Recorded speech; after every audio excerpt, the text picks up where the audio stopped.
Retomamos la operación Nerón, la investigación policial que ha esclarecido que estos hombres fueron asesinados por venganza por robar 50.000 euros en cocaína y se vengó el grupo que fue estafado. El principal sospechoso habría confesado que los mató y los tiró a un contenedor.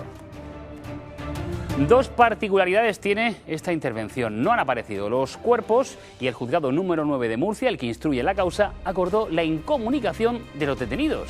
En el auto judicial que ordenaba los registros y las detenciones se autorizaba a incomunicar a los arrestados, es decir, a no poder hacer llamadas ni hablar entre ellos. Tenían derecho a un abogado como siempre, pero se les designó de oficio porque no podían llamar a los suyos particulares.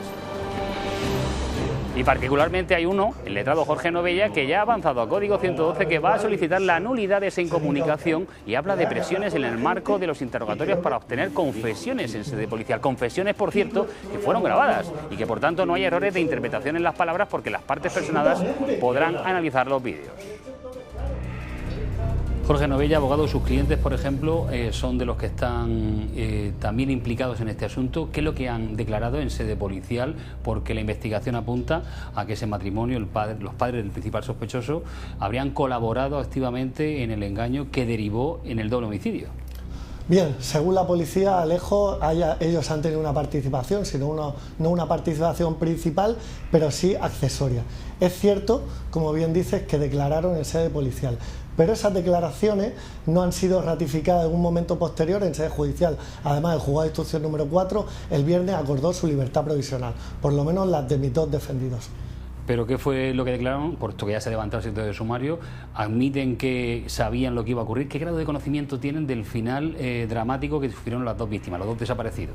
Bueno, ellos cuentan una historia, pero como digo, esa historia no es ratificada. Dicen que hay dos personas que van a la casa y que se sucede una agresión, en la cual ellos no participan. Pero digo que es muy importante tomar con precaución esa declaración en sede policial. ¿Por qué? Porque a estas personas, a todos los investigados, se les situó una posición de incomunicación.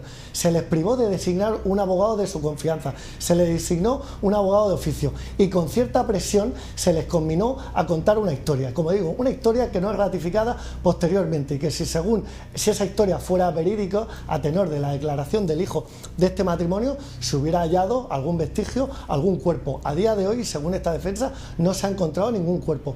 Con lo cual, nosotros, en primer lugar, ponemos en entredicho que tanto mis patrocinados como otros investigados hayan provocado la muerte de esas personas. Y esa va a ser nuestra línea de defensa. Pero según el juzgado número 9, fue el que autorizó esa incomunicación por auto y defensa tuvieron.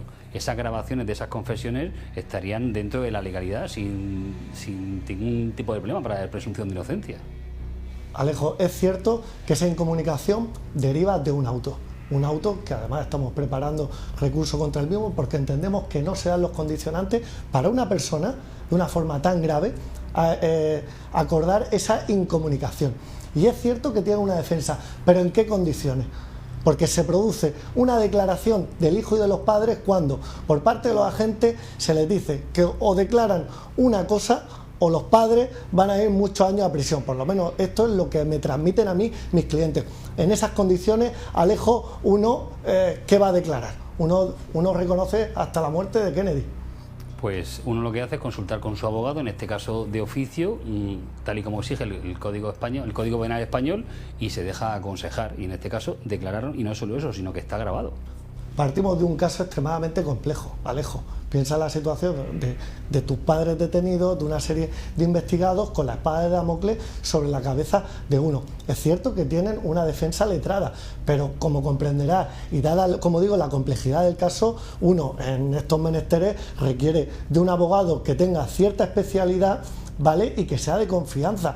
Como digo, si eso fuera así, además con posterioridad, no existiría ningún vicio a que estas personas hubieran ratificado en sede judicial. Además, si esa participación, por ejemplo, de los padres es tan, bueno, aunque fuera accesoria, partimos de dos supuestos delitos de detención ilegal y dos asesinatos, perfectamente se hubiera acordado la prisión provisional también de estas personas.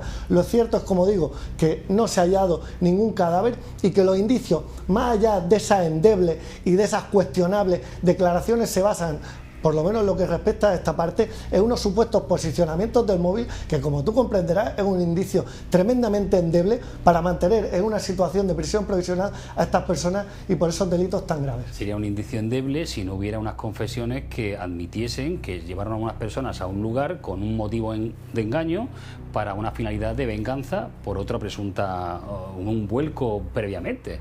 Entonces hay un móvil en cuanto al crimen, hay un posicionamiento indicado por la telefonía y hay hasta confesiones con asistencia letrada. Cierto, pero como vuelvo a decir, esas declaraciones policiales, y existe abundante jurisprudencia, tienen que venir corroboradas con posterioridad. Y como digo, si tan efectivas y tan verídicas fueron, ¿cómo es posible que a partir de esas declaraciones policiales no haya otros vestigios?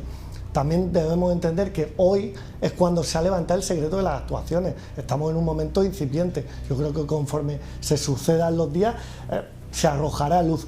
Pero como decimos, la línea de esta defensa es que por lo menos mis patrocinados no han tenido ningún tipo de participación, no ya principal, sino accesoria. Además, se trata de supuestas víctimas que tenían por dedicación los llamados vuelcos, con lo cual evidentemente siempre puede haber, se sitúan entre la adversidad con otros clanes y que se dedican a un mundo delincuencial donde su vida corre peligro, no ya por estos investigados, sino por otras personas. Pero no juzgamos la moralidad de las víctimas en este caso, sino lo que han podido sufrir y los indicios que hay para ello.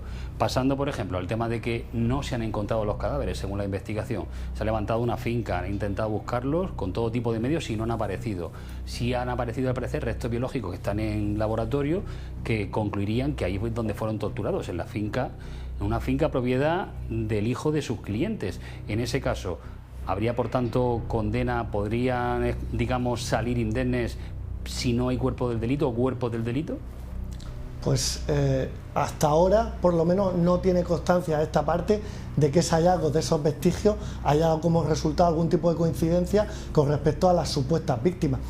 Si esas declaraciones policiales no son ratificadas y no vienen ratificadas por otros elementos periféricos, otros elementos objetivos que den certeza de que esas personas han sufrido una muerte violenta, evidentemente dificultará el que se condene a unas personas por un doble asesinato. No vale una declaración policial que luego no viene ratificada por otros, como digo, otros hallazgos que sean objetivos y que den pábula a esa declaración, que además luego con posterioridad no se ratifica, porque no solo es que mis patrocinados no hayan ratificado esa declaración judicial, es que ninguno de otros lo ha investigado, salvo un investigado, ninguno otro ha ratificado esa declaración policial, con lo cual será muy interesante ver en sede de instrucción y con posterioridad ver si declaran lo mismo que dijeron o no, que yo me temo que será muy diferente a lo que consta en sede policial.